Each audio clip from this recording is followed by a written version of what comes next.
think screens have reshaped our IRL etiquette with each other, even when no screens are present? I mean, how much time do you have? I think it's sort of the easy answer is that we've forgotten how to communicate with each other. Our screens have become this dashboard or this interface in a way where we flatten the human experience. Hello, hello. I'm Brittany Luce, and you're listening to It's Been a Minute from NPR, a show about what's going on in culture and why it doesn't happen by accident. We're all living online, whether it's through phones or other screens, but our online behavior isn't the same as in real life. How we speak, how we engage, how we argue is very, very different. So what are these norms? And how can we make the internet into a nicer place? Today, I'm speaking with Jason Parham, senior writer at Wired, to discuss how we can make sure our real-life social etiquette can trickle into our online spaces. Jason, welcome back to It's Been a Minute. Good to be here. Okay, so Jason, you are aware of these mostly Gen Z screen maxers who are on their phones all day long. One of your colleagues at Wired wrote about it. Tell me more about them. So screen maxing is sort of this tribe of internet users, typically millennials or Gen Z, who log extreme amounts of sort of daily screen time. I think what we've noticed is that screen maxers typically average more than 19 hours a day on their phone. Yeah, I'm really trying to understand 19 hours. So they barely sleep also too because they're always on the phone. Right. But they're using it for everything, for entertainment, for escape, for socializing, for work. They're literally glued to their phones at all times. I'm not gonna lie, I did some screen maxing on Sunday, and then I broke to watch some Love Island, and then I went right on back to screen maxing. I can't imagine doing that every single day. As you have detailed across so many of your pieces, in so many ways, you have noticed the ways in which the screens that mediate our lives are sort of mediating them, even if they're not in front of us at this point. I don't know, anyone who's interacted with a toddler at some point in the past 5 to 10 years has likely experienced a point where the toddler has kind of treated your face. I don't know if this happened to you, but it definitely happened to me, where they treated my face like a phone or a tablet, and they're kind of trying to swipe me up. Exactly. They're trying to swipe you on or off, even if the screen is not present. And I wonder if the same thing is happening with us as adults. How do you think screens have reshaped our IRL etiquette with each other, even when no screens are present? I mean, how much time do you have? I think it's sort of the easy answer is that we've forgotten how to communicate with each other. Our screens have become this dashboard or this interface in a way where we flatten the human experience. I think consequences that we are seeing now in the immediate sort of aftermath of the second and first generation of social media, teens are feeling more isolated and depressed. We're seeing sort of social media bans across Europe and Australia in response to this, because I think adults and just politicians and political figures are trying to say maybe there is a problem. Maybe the consequences of what social media has done to our young people and the way it's changing how we interact and how we feel is not actually good for us, and we need to sort of put some guardrails around that. But I think the two biggest things for me that have happened in the way that the screens have reshaped how we interact with each other is that we all kind of speak a logarithm now. We all sort of have aura or riz. We're all maxing, adding the suffix maxing. But I think part of that is because the internet and our screens and these ecosystems that we live in our phone, they only reward legibility, and the only way to be legible is to speak or sound like other people. And so I think we all start to sort of speak from the same scripts, if you will. And obviously life is more complex than that, and what's happening in the human experience is more complex, but I think we pick up these easy scripts and we start to, everybody has aura now, everybody has riz or vibes or, you the birthday, right? Things like that. Listen, right. My mom told me, my father's birthday was this spring. And she was telling him that he was the birthday. I was like, oh my gosh. I think back to a piece that you wrote about solo maxing. Like, I suppose that there are, and I want to ask you to explain what that is in a second.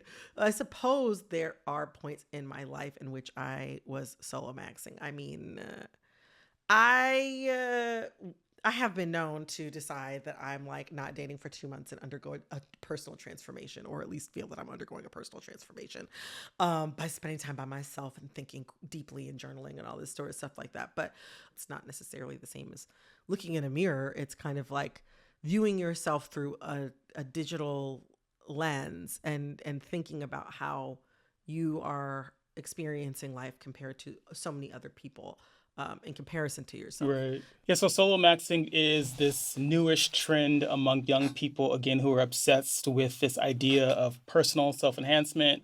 There's been looks maxing, there's been protein maxing, there's been sleep maxing. People joke about depression maxing. And so solo maxing came out of this idea, recently, inflation being very high, people not being able to afford to go out and do things, and dating has just become very expensive. So a lot of young Mm-hmm. people have reframed their relationship to themselves and how they date, as a sort of like singular pursuit.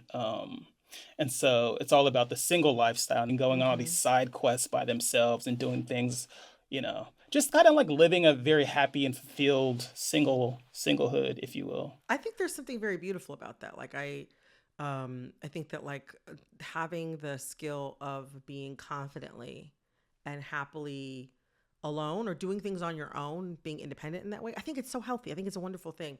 But also, I can't help but think about the ways in which that's like, it's almost like a rebranding of like a pretty common, like, adult experience, sort of, maybe either carving out time for yourself to sort of become yourself and enjoy your own company. I suppose it's kind of like a generational thing to sort of like rebrand your own experience as, Right. as something totally brand new.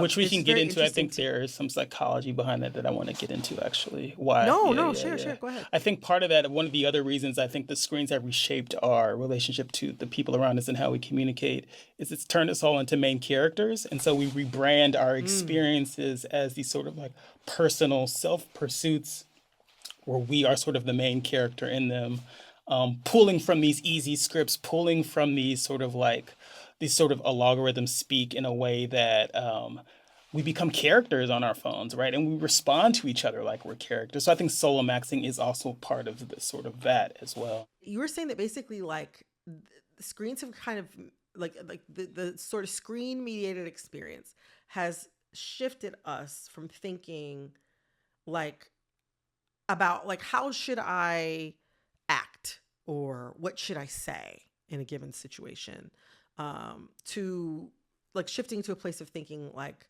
how much attention am I entitled to? Right, right, right, right. Please tell me more about that. Right. So I think the sort of biggest change we've seen in how we understand social etiquette and how it's being reshaped through our phones, particularly through our screens. So it's gone from like in a sort of IRL conversation when you're with, so if we're talking in person, it's gone from sort of like, when should I speak? What should I say? Like, sort of like try to managing the expectations of the dance of the conversation in real time.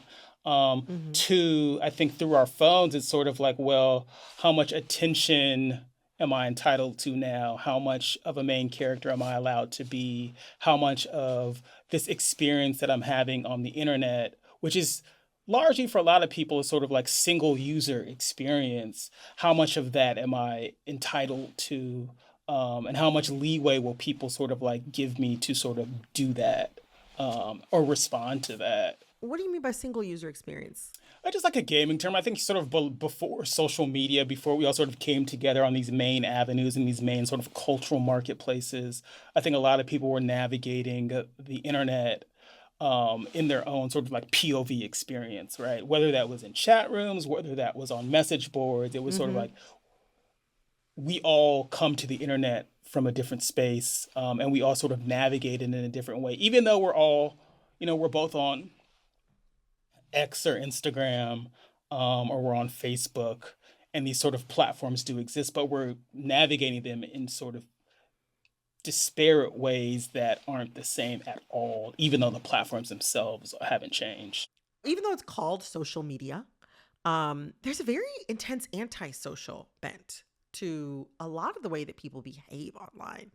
Um, and it sometimes feels like people are interacting in a way online that I'm like, I don't know if you would do this in real life. Right. I wonder, like, how would you say some of that has trickled into real life? That sort of antisocial kind of, or antisocial, asocial behavior or impulse. Yeah, I think as the online world and the real world have blurred infinitely, I think that it's kind of made social etiquette obsolete, especially online. We're talking about Love Island, and I think a lot of these shows that have intense fandoms around them have given people license to, in some way, be in your business, and which doesn't always bring out the best in people. And I think it gives people Right. license to, in some ways, tap into their worst instincts or their worst selves. I think that's always been true of celebrities, but I think now with social media and influencers, that's especially true of influencers and how we sort of like negotiate the space we're all sharing together. Um, I think one real unusual thing for me that is um, really haunting is that, social media doesn't let you forget. I think, these digital Hmm. ecosystems um, have a far sort of like longer and more exhaustive way to just remember everything you've done in your life that you've posted, and people in return will throw that in your face. I think we've Yeah. seen that with Love Island. We've seen that with, again, with the Knicks. We've seen that with different shows and different celebrities. Our mistakes never expire online, and I think in real life we give people a little more grace. We give people a little more Hmm. empathy. But online, I think that just goes all out the window. Again, because I think we're interacting through these screens. We're not really understanding that these are humans on the other side of it, and we've sort of flattened their experience to respond to our experience. Because again, we are the Hmm. main characters. And so if this is sort of the reaction or the story that I'm trying to create or the narrative that I'm trying to create in this story Mm-hmm. that I'm building in my phone, then this is just what it's going to be. I think a really good example of that, right, is like Uh-huh. Melanie on Love Island. They were like Yes. coming for her because I guess some of her old photos had surfaced of where she was overweight. And people were like, And oh, the she's like a plus size plus size model. model, very Yeah, beautiful. all of the photos were in like a modeling Right, context too, right. which was, Um, yeah, the people tried to present it like a gotcha. It Looked was like, super confident, I like she don't was know if having this is, fun, like doing her thing. But like people were like, oh, this is yeah. why she acts like a try me. This is why she's like this on the show. But it's like, you would never do this to her in person if you were talking to her in a conversation. You would never No. bring this up, right? Or you would never sort of like have this sort of aggressive behavior around it. So I think it's really troubling when we see people, we don't give people second chances, or we don't let their mistakes sort of expire in a way that feels truer to who we are as humans in real life. I think about like Connor's story from what's Hero the show called rivalry. again? Everybody, Heated Rivalry. People as soon as he like reached this certain level of fame, which happened very very quickly. I mean, people started like, going on YouTube and look, and they found his YouTube from when he was like a middle schooler, or even like finding these people and like pulling up, I don't know, like finding out who they're dating or pulling up their photos or YouTube channel from middle school. It's kind of like it's not it's weird because it's like not necessarily a gotcha, it's not necessarily like a mistake, but it is like, I don't know, like you this idea that I think there's this idea there that everyone's entitled to every version of you and to Hmm. know everything about you, and everyone's entitled to judge like your past versions of you in a way that doesn't happen if you meet somebody simply in real life, right? Like if I met you, like, I don't know, walking down the street or something like that, the first thing I would think to do was to be like, you know what? I'm going to go find his middle school yearbook and see what's in there. Oh Like, that's gosh. not the first thing that I'm going to do. We don't expect to have access to people's personal history upon meeting them, or that we are allowed to judge their personal history like face to face. That's not normal. Yeah, I don't know. I think partly the experience, because of the experience we're having in our phones, there's this sort of instant ranking we do with people when we meet them online. We automatically want to judge or impose a sort of Mm, value set upon them, in a way that again we wouldn't in real life. I reported this story a few weeks ago about an OnlyFans creator who announced earlier this year that he was moving on from his sex work career, and that he wanted to just sort of do something different. And he was part of a yeah. wave of sort of I noticed this trend amongst a lot of first gen OnlyFans creators who had announced that they were retiring at the top of the year. And Hmm. there's been this sort of wave of backlash where it's like, well, you're not entitled to move on. We're always going to share your work or watch your work. And he was on Twitter saying, hey guys, I know my work is out there. Please stop sharing that. I'm aware of it. You can keep it, but just don't keep circulating it. And people were sending him Yeah. the nastiest comments. And I was really interested in this idea of like, what is the afterlife of somebody's identity, and why aren't they allowed to move on from it? And why don't we let them do that? They feel entitled to, again, every version of of who you are, and they feel like there's this access that it should be the default of the internet, and I don't think that's fair. I think there's this conversation. It became really a conversation about sort of like the ethics of like consent, and I don't have a definitive answer for that yet, but it is something I think a Mm. lot of people are wrestling with now, in sort of this third stage of social media, this third generation of social media that we're in, where we're really trying to figure out, what are these real effects that we're seeing from it. What marks the third generation of social media? So I think the first generation of social media, what we saw was sort of this place for community building, this place for Mm. people looking for their people. I think a lot of early stage social media for me was sort of like early Twitter days, right? Like early 2008, 2009. Hmm. Um, and then second stage social media, I would say second generation of social media came around Black Lives Matter era, 2016. I think we saw a lot of the Mm. platforms having to grow up and accept a lot of responsibility, and people using their platforms in different ways. Hmm. Um, Sort of the rise of the influencer during this era. I think a lot of social media was being more commodified during this era in good and bad Hmm. ways. And then now in this third era of social media, I think that's being sort of mediated by AI and pushed by AI and shaped by everything that AI is bringing, where truth is no longer sort of like the default. It's sort of like we question everything we see. We question if that Yeah. person's actually real. And so I think this new stage of social media has us questioning a lot. Yeah, yeah. No, I mean, well, first of all, I want to ask, like, first generation of OnlyFans, like, when would these people have been creating? Around what time? They joined pandemic. Um, Hmm. Maybe like pre-pandemic, it really started popping off. I was gonna say you were one of the first people I'd ever seen like on OnlyFans. Truly, Thank you. you were. Um, No, yeah, it was one of those sort of like guttural instincts. I kept hearing about it, and people were like, "You have to write about OnlyFans." Write about OnlyFans. It became this big thing during the pandemic, and then a lot of major creators, announced that they were retiring at the end of last year, top of this Yeah, year, and so this idea of that we don't allow them to move on from me just feels wrong in a way. But I think yeah, I'm not surprised by it. I guess I think this is just the experience that we've created for ourselves on the internet. We've sort of trapped ourselves in our phones, and these are just sort of the rules that people have made up. And until we yeah. make new ones, this is just what it is. It's interesting too, because like, I mean, there have been people who have made like adult content or just who have been acting on screens like for decades who choose to retire or step away. And in the past, it wasn't necessarily like something that I think people felt like they didn't have any control over it. And so maybe they'd be like, oh, okay, well, they retired or I haven't seen them in a while. And so it is what it is. And you move on with your life. But to your point, there's kind of like a sense of entitlement now, like you said, to every version of someone.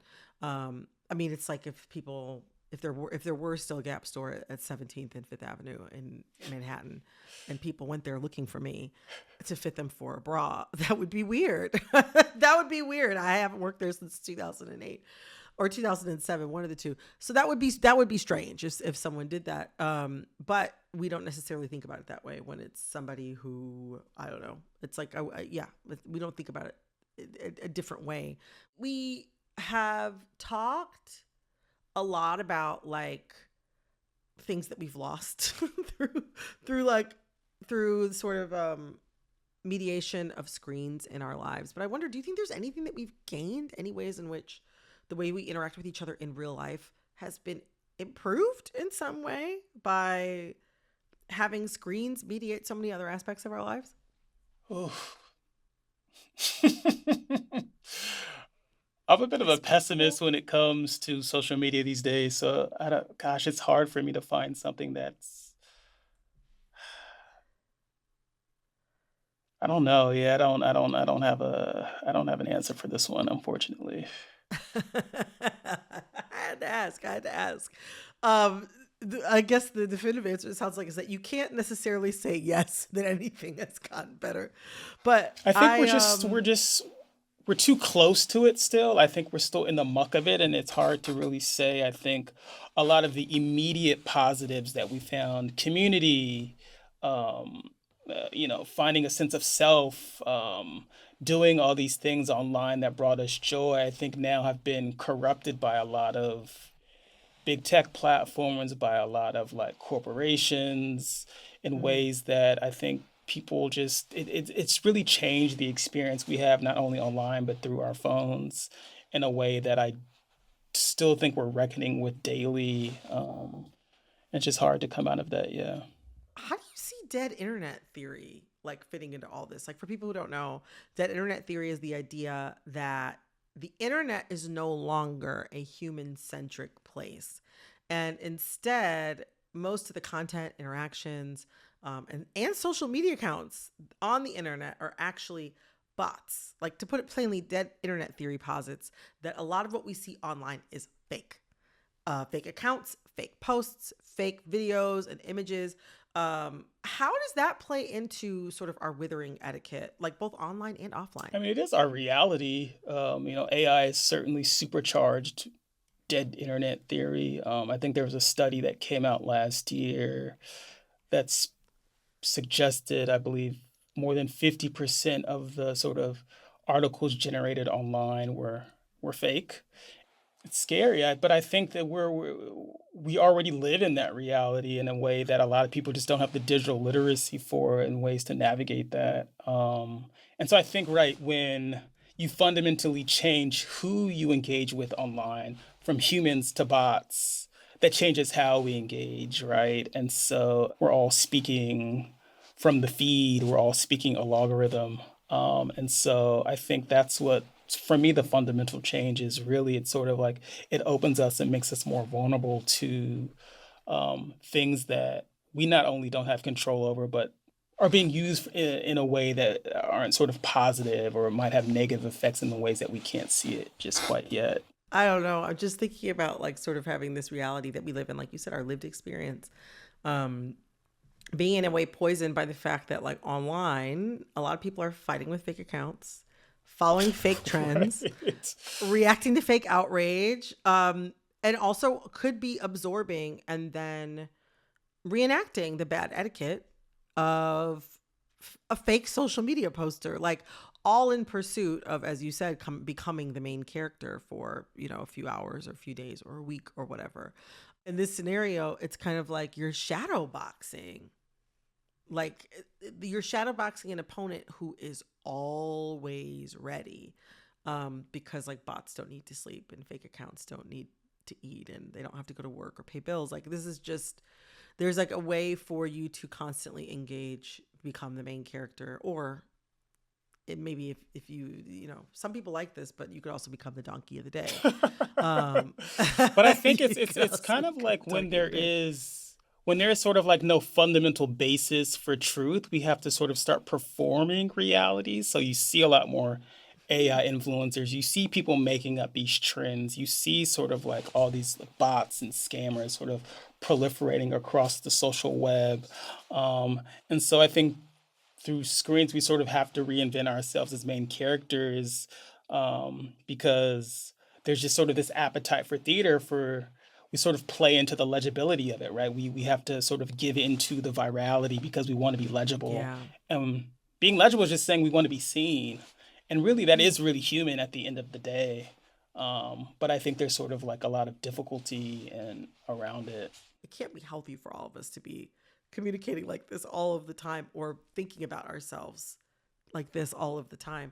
I don't know. Are there ways that we could kind of, I don't know, check ourselves or present ourselves or regard ourselves in real life social situations and conversations to be less alienating to other people, but also less alienating to ourselves? Like, I don't know. How do we sort of like,